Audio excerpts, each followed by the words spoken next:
안녕하십니까. 이럴 땐 이런 법 윤유라입니다. 배우자가 있는 사람이 간통함으로써 성립하는 범죄 바로 간통죄죠. 그런데 이 간통죄가 지난 2015년에 62년 만에 위헌 결정이 내려지면서 역사 속으로 사라졌습니다. 때문에 간통을 저지른 배우자를 별다르게 처벌할 수 없는 상황이 됐는데요. 그러자 간통에 대한 복수심으로 배우자의 간통 사실을 폭로하는 사건들이 최근에 벌어지고 있습니다.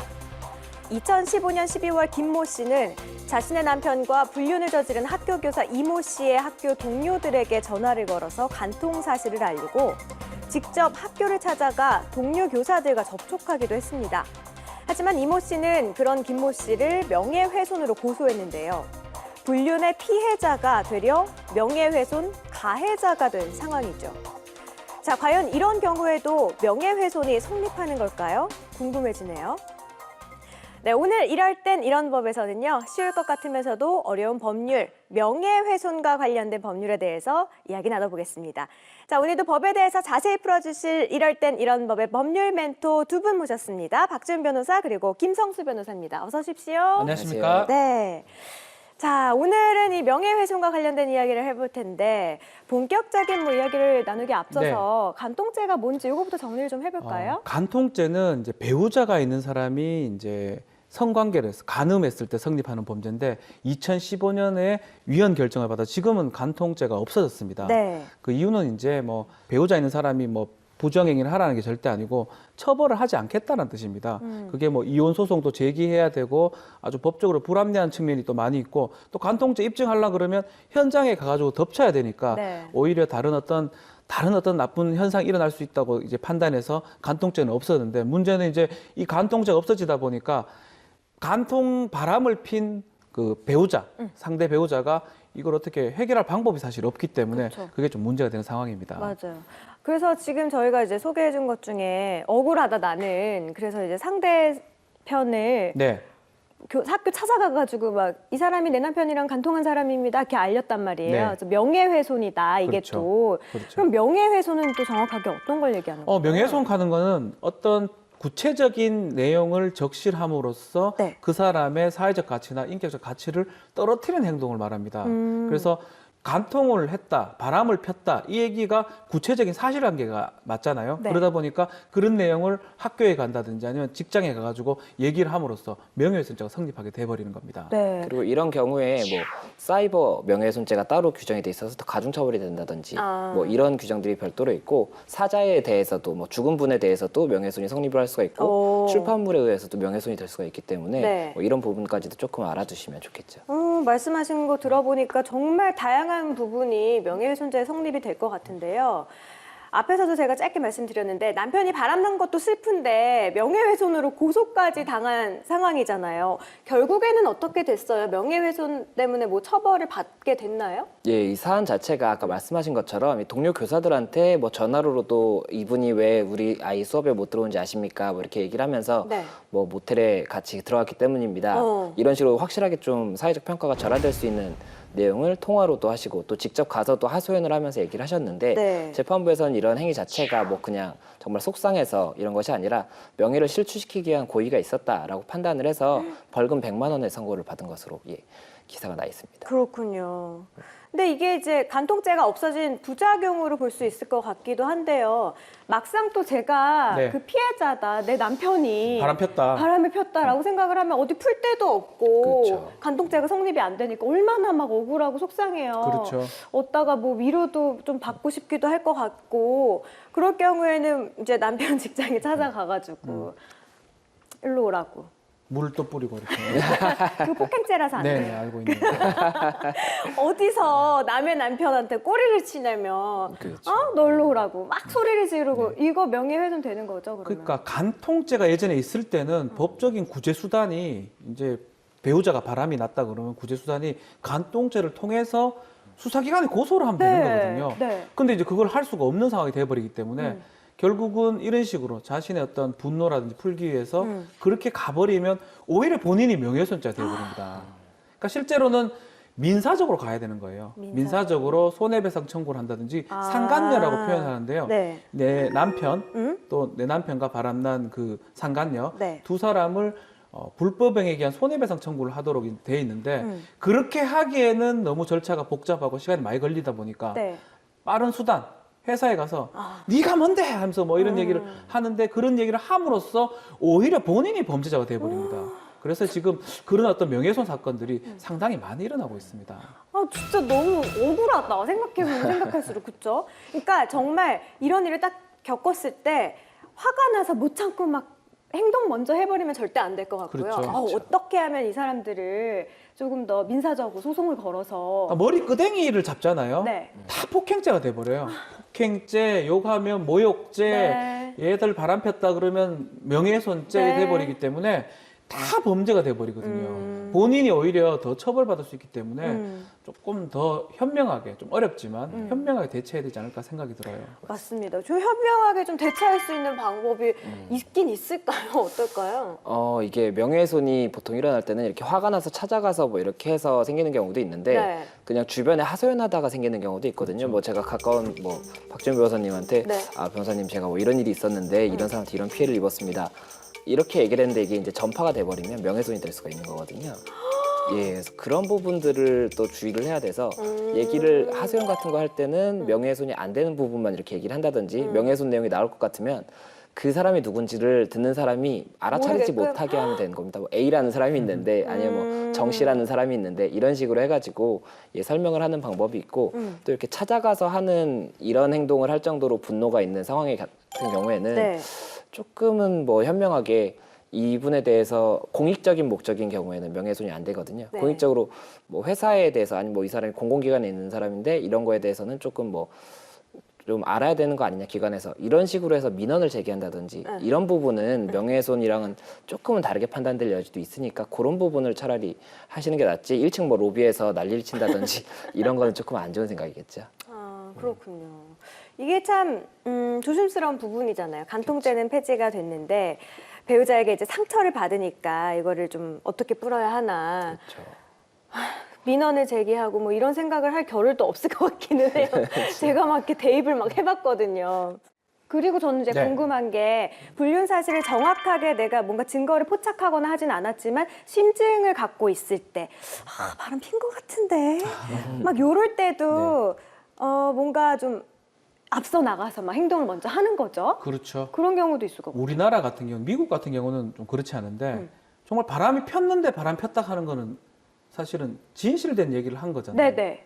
미국 같으면 허위 사실을 이제 유포해야지만이 명예훼손죄가 되거나 이렇게 성립합니다. 아. 그렇지만 우리나라 같은 경우는 허위든 뭐 진실이든 어쨌든 간에 남의 어떤 사회적 가치를 떨어뜨리는 어떤 그런 사실을 구체적으로 적시를 하든가 퍼뜨리게 되면 명예훼손죄가 됩니다. 그렇기 때문에 뭐 증거를 포착을 해가지고 확실히 내가 다 갖고 있다고 하더라도 그런 얘기는 하면 안 된다라고 생각이 들고 오히려 이제 사실 이렇습니다. 진실된 얘기를 하게 되면 벌금이 조금 적게 나오고요. 그러니까 초범인 경우는 징역이 있긴 한데 대부분 벌금이 내려지긴 해요. 네. 다만 이제 이게 전과가 되고 반복이 된다면 이제 실형이라든지 집행유예도 가능한 상황이 아닌가 이렇게 보입니다. 진실을 얘기했든 뭐 허위 사실을 얘기했든 네. 우리나라 같은 경우에는 다 명예훼손죄가 그렇죠. 성립이 너무 근데 예. 뭔가 비도덕적이고 비양심적인 사람이잖아요. 바람을 피면. 근데 너무 관대한 거 아닌가라는 생각이 드네요. 사실을 바람을 폈습니다라고 얘기를 하는 건데 그게 명예훼손이다. 그래서 그거는 이제 형법이 계속 개정안들이 들어가 있어요. 진실된 거는 빼고 네. 허위 사실을 유포했을 때만 명예훼손죄로 하자라는 개정안이 들어가 있는데 글쎄 아직까지는 개정이 안 되고 있기 때문에 네. 거짓이든 사실이든 간에 남의 명예를 떨어뜨리는 행동은 해서는 안 된다 이렇게 생각이 듭니다. 그러니까 입조심을 해야겠다라는 생각이 드네요. 그렇죠. 기든 아니든 뭐하러 네. 얘기합니까? 그러니까요. 내 얼굴에 침 뱉는 거죠. 그렇죠. 그렇죠. 근데 이런 경우도 있어요. 내가 너무 속상해서 친구한테 찾아가가지고 내 남편이 바람을 폈대. 나 어떻게 살아야 돼? 막 이렇게 하소연을 했는데 그 친구가 너무 이제 정에 사자인 거야. 그래서 아니 감히 내 친구를? 그래서 그 여자한테 막 쫓아가서 그 여자한테 막 해코지를 한 거예요. 이럴 경우에 누가 처벌을 받게 되는 건가요? 알린 사람인가요? 아니면 그 친구인가요? 궁금해지네요. 정답을 말씀드리면 두 분 다 처벌됩니다. 왜냐면 아까 말씀드렸듯이 하소연을 했어도 이게 네. 전파 가능성이 있으면 한 사람한테 했어도 처벌이 된다는 게 판례 입장이고 네. 그래서 대법원 판례 중에 이 온라인에서 1대1 채팅으로 비밀 채팅으로 그 사람이 내가 이거 절대 말하지 않을게요라고 약속까지 받고 얘기를 했는 경우에도 네. 명예훼손죄가 성립할 수 있다라는 판례도 있습니다. 그렇기 때문에 하소연한 본인분도 당연히 처벌을 받는 거고 이제 이 얘기를 듣고 난리를 친 분은 난리를 치다 보니까 주변 사람들이 이제 다 들었지 않습니까? 그럼 이제 또 공연성이 인정이 돼버리기 때문에 그분도 당연히 명예훼손으로 처벌이 되는 겁니다. 우리 법은 전파가 되느냐 안 되느냐에 따라서 판단을 해요. 전파. 예. 예를 들어서 두 사람만 해가 절대 퍼뜨릴 염려가 없다고 생각해요. 특히 이제 만약에 저희 어머니한테 그 얘기를 했어요. 어머니가 가서 우리 며느리 바람났습니다라고 얘기를 하기는 어렵잖아요. 그쵸. 그건 전파 가능성이 없다고 보는 거고요. 친구한테 얘기를 하게 되면 이 친구가 퍼뜨릴 가능성이 있는 거죠. 최근에 이제 유명한 야구 선수가 네. 자신 여자친구한테 네. 어떤 뭐 치어리더 관련해서 기억나요. 네. 명예훼손을 했는데 두 사람만 대화를 한 건데 네. 이 여자친구가 버틸 가능성이 있다라는 거예요. 그래서 둘 다 처벌을 받았거든요. 아. 그러니까 법은 공연하게라고 얘기를 하지만 판례는 전파 가능성이 있냐 없냐에 따라서 판단하니까 사실은 사람 봐가면서 얘기해야 됩니다. 사람 봐가면서 그러네요. 얘기해야 돼요.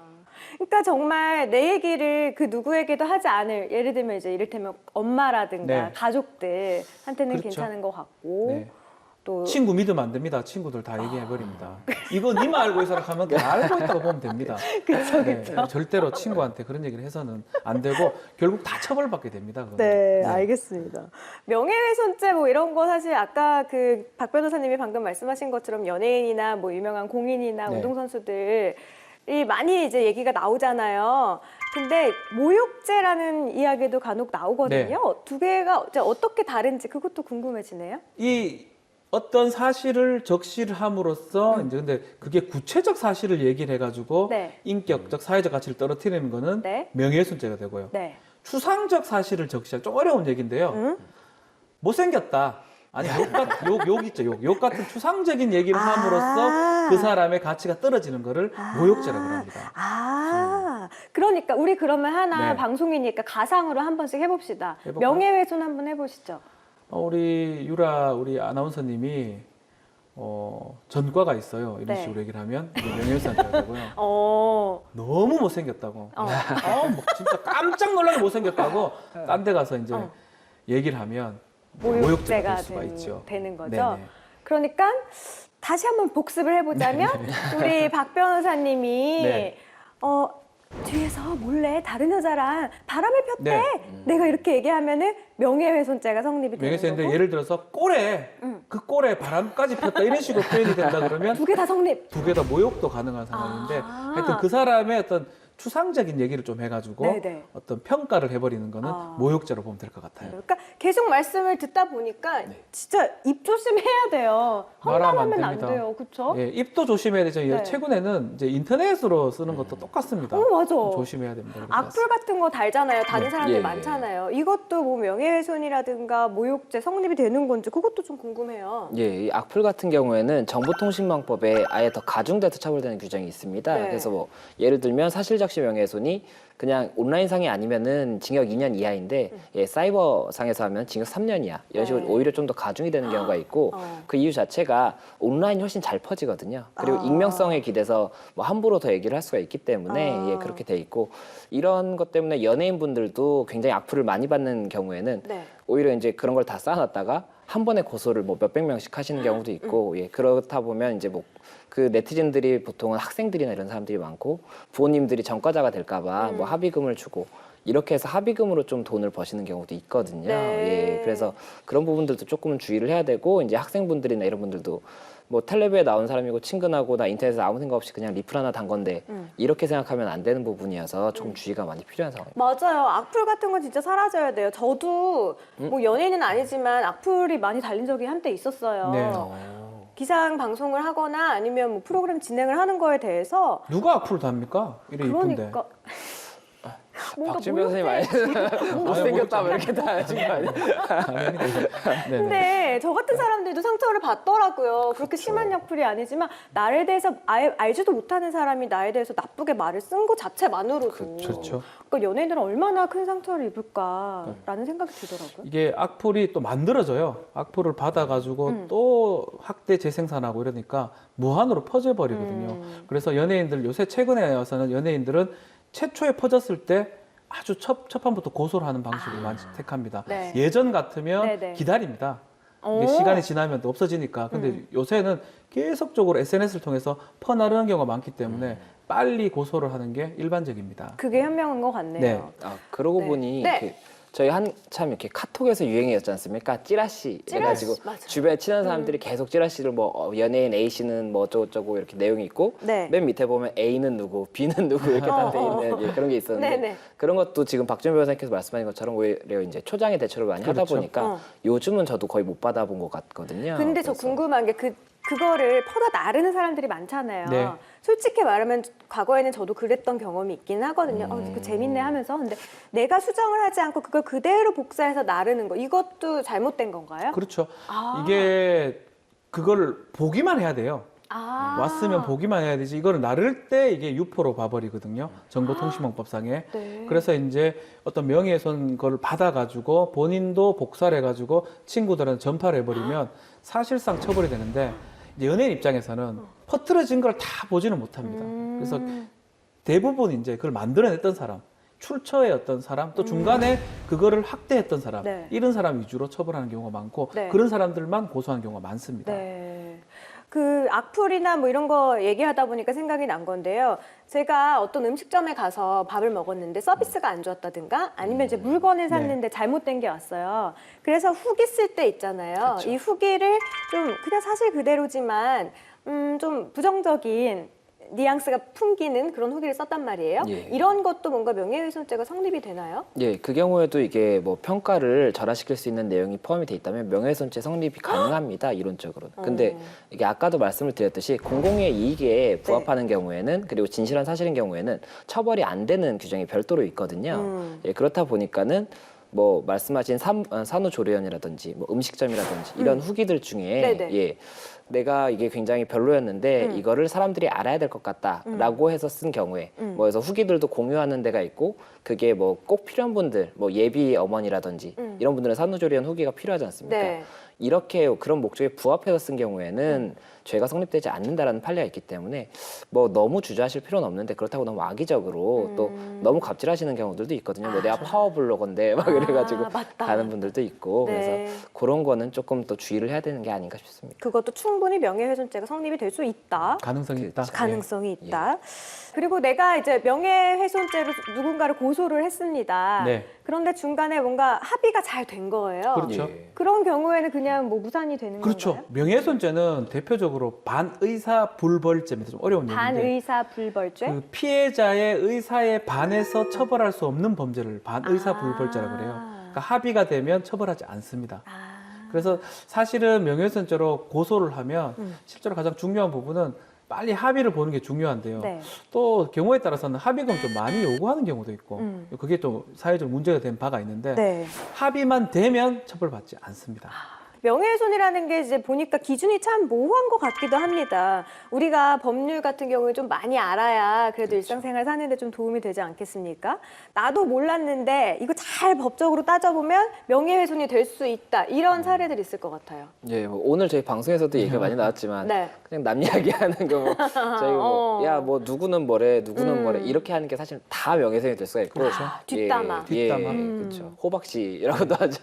그리고 호박씨. 이거를 정말로 나쁜 마음을 먹었으면 이렇게 뒷담화하는 걸 녹음을 해놨다가 증거라고 제출하면서 실제로 명예훼손 그런 고소 경우도 할 수가 있어요. 있는 아, 그래요? 거거든요. 예. 일상 대화를 녹음하는 것도 불법 아니에요? 아닙니다. 동의합니다. 대화자끼리 대화하는 도중에 녹음하는 거는 아무 문제가 없고요. 어. 녹음기를 몰래 숨겨두고 그 자리에서 빠져나가면 이건 도청이 되는 거거든요. 그건 이제 문제가 되는데 같이 대화하는 과정에 지금 저희가 이렇게 녹음한다 하더라도 네. 아무런 문제가 문제가 없습니다. 없군요. 그러니까 그런 내용을 갖고 그 사람을 이제 명예훼손죄로 처벌하게 할 수 있거든요. 그렇기 때문에 뒤에 가서는 칭찬을 하고요. 앞에 가서 욕을 하는 게 앞에서 욕하는 것도 맞지 않지만 뒷 얘기를 하는 거는 사실은 옳지 않죠. 범죄가 될 수 있다는 것도 네. 명심해야 될 것 같아요. 네, 그렇습니다. 자, 명예훼손 오늘 마지막으로 좀 한 줄 평 한 분씩 들어보겠습니다.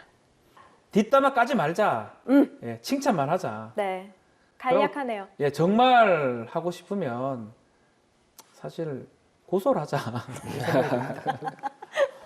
알겠습니다. 칭찬만 하자. 김 변호사님은요? 그 남 이야기를 할 때는 천천히 하자.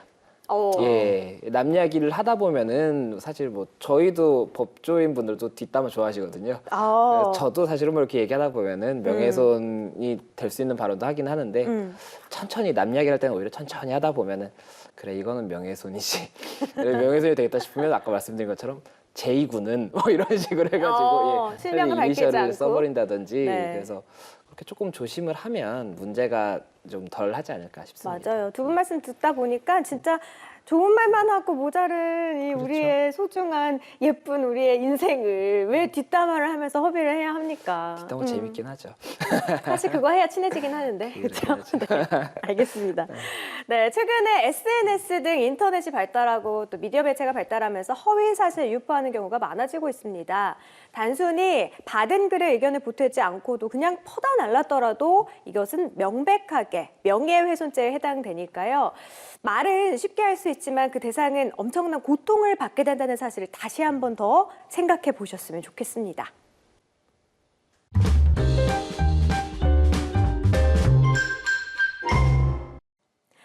최근 명예훼손죄가 자칫 자유로운 의사표현에 제약을 가할 수 있기 때문에 현대 민주주의 사회의 시대적 흐름에 역행하는 것이 아니냐 하는 의견도 있습니다. 물론 명예훼손이 될 만한 행동을 하지 않아야 하는 것은 기본이겠지만 보다 자유로운 의사표현의 자유를 위해서는 우리 사회 구성원들이 조금 더 관대한 자세를 가져야 하지 않을까라는 생각도 드네요. 자, 오늘은요. 법률 멘토 박준 변호사 그리고 김성수 변호사와 함께 유익한 법률 이야기 나눠봤습니다. 오늘 말씀 고맙습니다. 감사합니다. 네, 혹시 법적 도움이 필요하신 분들, 다양한 생활 법률이 궁금하신 분들은요, 아래 주소로 질문 남겨주시면 저희가 방송에서 소개를 해드릴게요. 많은 참여 부탁드립니다. 대한민국 국민 모두가 행복해지는 그날까지 법에 대한 모든 궁금증을 풀어드리겠습니다. 재밌고 유익한 법과 함께라면 이럴 땐 이런 법!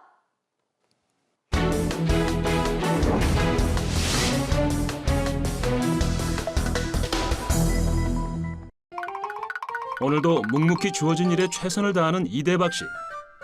하지만 다가오는 마감 시간에 작업을 마무리하지 못할까 속이 타들어갑니다. 이대박 씨, 아직도 마무리가 안 됐습니까? 대체 이름 말고 뭐가 대박인 겁니까?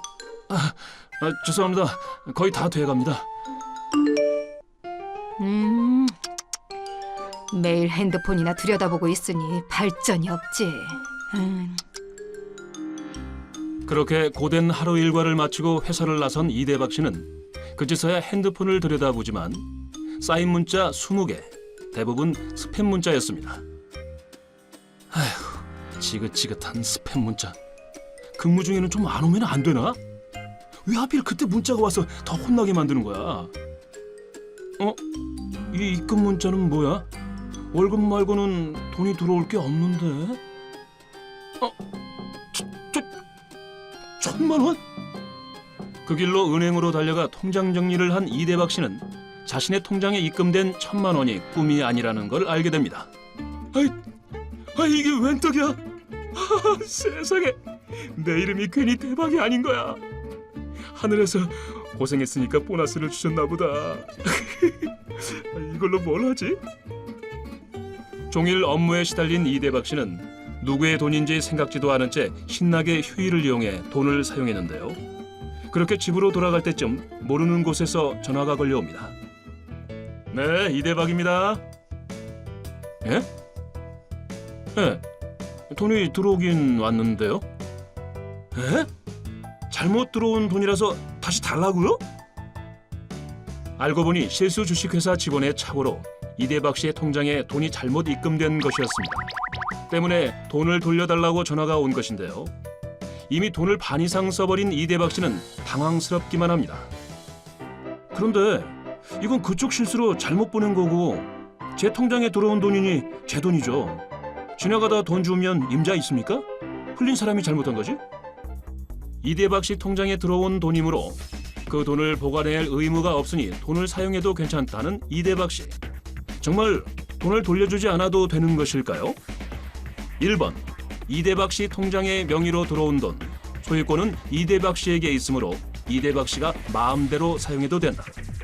2번, 아무리 이대박 씨의 통장이지만 잘못 송금된 돈이므로 주인이 돌려달라고 할 경우 돌려줘야 한다. 네, 정답은 2번. 주인이 돌려달라고 할 경우 돌려주어야 한다입니다. 어떤 예금 계좌에 돈이 착오로 잘못 송금되어 입금된 경우에는 그 예금주와 송금인 사이에 신의칙상 보관관계가 성립한다고 보는 것이 대법원의 입장입니다. 따라서 송금 절차의 착오로 인하여 피고인 명의의 은행 계좌에 입금된 돈을 임의로 인출하여 소비한 행위는 횡령죄에 해당하여 처벌받게 됩니다. 또한 송금자가 민사상 부당이득 반환 청구를 한다면 당연히 이를 반환해야 합니다. 만약 타인의 실수로 우연히 자신의 계좌에 이체된 돈이 있다고 하더라도 절대 마음대로 사용하지 말고 주인에게 반드시 돌려주어야 하겠습니다.